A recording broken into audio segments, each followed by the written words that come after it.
Paus airdrop egaa listi ta'ee jira. Baay'een keessan akkuma argitan jechuudha. Yeroo ammaa kana kaffaltii nuuf kafalee gara waalitii keenyaatti baafannee jirra. Akkuma asirratti argartan kanaan dura akkaataa itti waalitii keessanii wal quunnamsiisuu dandeessan isinitti agarsiisaa jira.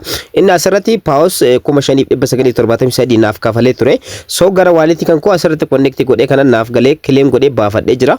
Egaa akkaataa ittiin ilaaluu dandeessan isinitti agarsiisa. Egaa Paus airdrop immoo siizinii lammaffaadhaa akka qaban ibsanii jirani. Isas kan isiniin dhaqqabu ta'a jechuudha. Dabalataan immoo dhaggeeffattoota koo airdropii haarawaa tokko qabadhee isin dhufee jira. Airdropiin kun yeroo gabaabaa keessatti listii ta'a jedhamee kan eegamudha. Akkaataa ittiin eegaluu dandeessanii fi akkamitti itti fayyadamuu akka dandeessan isinitti agarsiisa. Assalaamu alaykum wa rahmatullahi wa barakaatu. Ashama harka fuunee akkam jirtan dhaggeeffattoonni YouTube chaanaalee Soofuma Raap. Bakkuma jirtanitti nageenyi kan koo kan jaalalaa fi kan kabajaa isin haala qabachaa. Viidiyoo kana keessatti Paus airdrop almost xumuramee jira. Marsaa lammaffaallee ni qabna jechaatiin jiru. Yeroo dhufutti marsaa lammaffaan ni eegalamaa jedhaa jiru jechuudha. Paus airdrop listi ta'ee jira. Gara tookinii kan koo isa irratti naaf kafalan kana gara waalitii kan kootti baafadhee jira. Hangam naaf kafale kan jedhullee isinitti agarsiisa. Isinis gara waalitii keessanitti isiniif kalee jira. Akkaataa ittiin trade gootanii gurgurachuu dandeessan wanta tokko isinitti agarsiisa jechuudha. Mee fakkeenyaaf gara waalitii kan kootti seenee isinitti agarsiisu jechuudha. Egaa akkuma kanaan dura isinitti agarsiisa jechuudha. An Bitget waalitiidhaan wal quunnamsiisee Bitget waalitii kan koo irratti naaf galee moo naaf hin galle kan jedhu haa ilaallu. Guyyaa kaleessaa naaf galee jira. Bitget waalitii irra ni seenna. Bitget waalitii irra erga seennee booda jalqabarratti asseetis ka jedhu keessa seenne jechuudha. Asseet ka jedhu keessa erga seentanii booda asirratti jechuudha. Paus hangam akka naaf gale kan arguu dandeessan. Asseet ka jedhu irratti Paus 6157 dha. Kana jechuun gara doolaaraatti yeroo jijjiiramu doolaara tokko tuqa 13 USDT dha kan ta'u jechuudha. So kanaafiyyuu naaf kafalamee jira jechuudha. Akkuma asirratti argartan baalaansiin kan koo kana fakkaata. So haala kanaan naaf kafalamee jira jechuudha. Akkamitti gurgurachuu dandeenya jechuu dandeessanii baay'ee tokko salphaadha. Marketis ka jedhu irra erga seentanii booda asirratti Paus jettanii search gootan. Paus jettanii search gootanii trade gochuudhaaf jechuudha. Egaa Paus jettanii search yeroo gootan salphumatti Paus USDT ka jedhu isinii dhufa. Akkuma asirratti argartan Paus USDT ka jedhu kun isinii dhufa.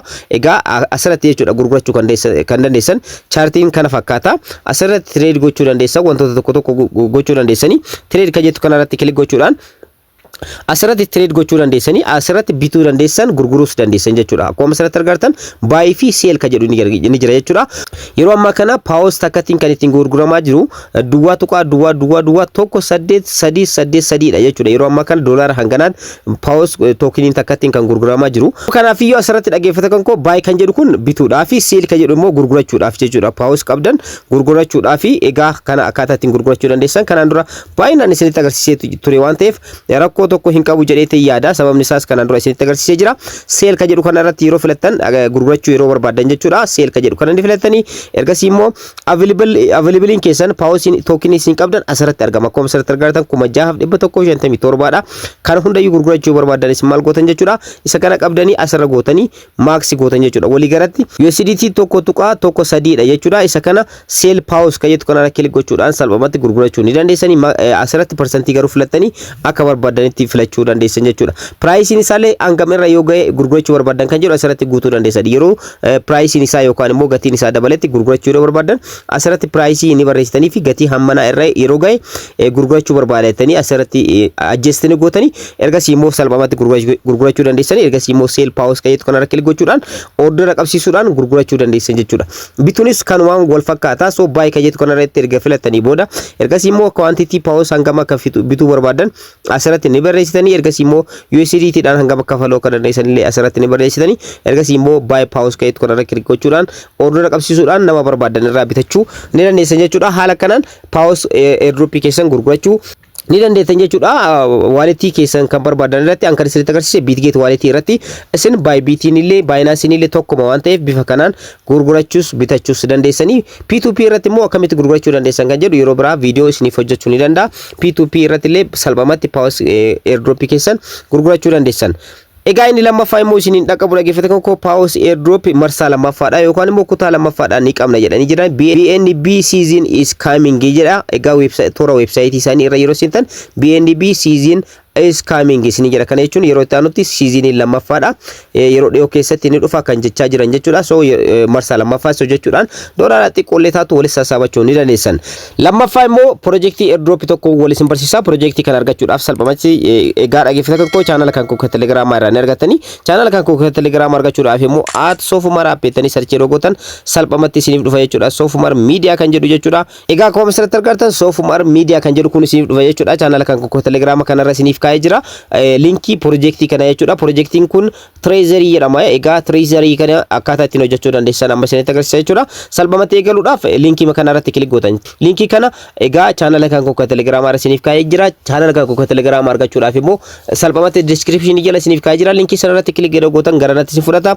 yeroo jalqabaatiif continue jettanii keessa yeroo seentan coinii 40 isiniif kenna jechuudha linkii kan kootti waan fayyadamtaniif so haala kanaan keessa yeroo seentan kana fakkaata asirratti wantoota baay'eetu argama giveaway adda addaa irratti hirmaachuu dandeessan giveaway adda addaa qaba asirratti hirmaachuu dandeessan winner yoo taatan immoo asirratti giftiiwwan garaagaraa coinii adda addaa walis sassaabachuu dandeessan inni biraa immoo friends ka jedhu keessa seentanii namootaaf invite gochuudhaan karaa adda addaatti social media adda addaa groupii adda addaa channel adda addaa irratti gaakko asirra copy gootanii paste gootanii waan barreeffama adda addaa irra barreessuudhaan egaa namootaaf invite gochuudhaan hojjechuu dandeessan home irra yeroo seentan immoo home isaa interface isaa kana fakkaata akkuma asirratti argattan jechuudha egaa hedduu tokko projektii airdrop yeroo amma kana jaalatamaadha jechuudha treezaniin yeroo kanaaf isinis jabaatanii hojjetan irraa fayyadamtu treezanii kan jedhu kana keessatti illee wantoota garaagaraatu argama wantoota kanneen irraa fayyadamuu dandeessanii akkanumallee equities yookaan immoo taaskiiwwan adda addaa bakka itti hojjetanidha bakki kun kaataagorii 3 qaba common activities partners kan jedhudha egaa common keessatti taaskiiwwan adda addaatu jira namootaaf invite gochuu akkanumallee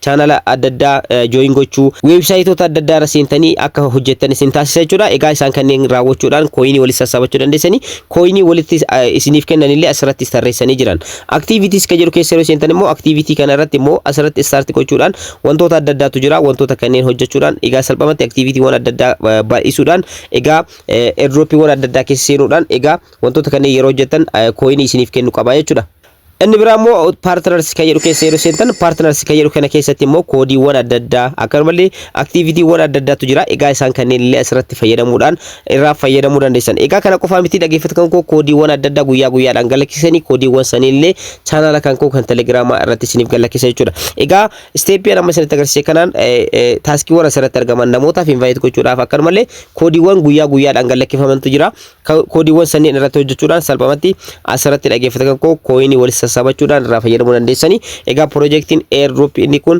treasury jedhama egaa isa kanarraa illee fayyadamaa isinii jechuu barbaada information haarofni yoo kan jiraatu ta'e immoo karaa channel kan koo Telegramaatiin isin dhaqqaba achirraa information guutuu ni argattu waan ta'eef egaa viidiyoo har'aa keessatti waa'ee pause airdrop xumuramee jira gatiin isaa maal irratti argama akkamitti gurgurachuu dandeessan kan jedhu ilaalee jira lammaffaa immoo projektii airdrop haarawaa treasury jedhamu kana akkaataa ittiin eegaluu dandeessan isinitti agarsiisee jira akka irraa fayyadamtan abdiin qaba barnoonni kan koo kanarraa kan fakkaata warroonni hanga ammaatti na daawwattan hedduu tokko galatoomaa isinii jechuu barbaada warroonni YouTube channel kanaaf haarawaa taatan subscribe like share gochuun irraanfatinaa yeroo biraa barnoota biraatti walitti deebina horaa bulaa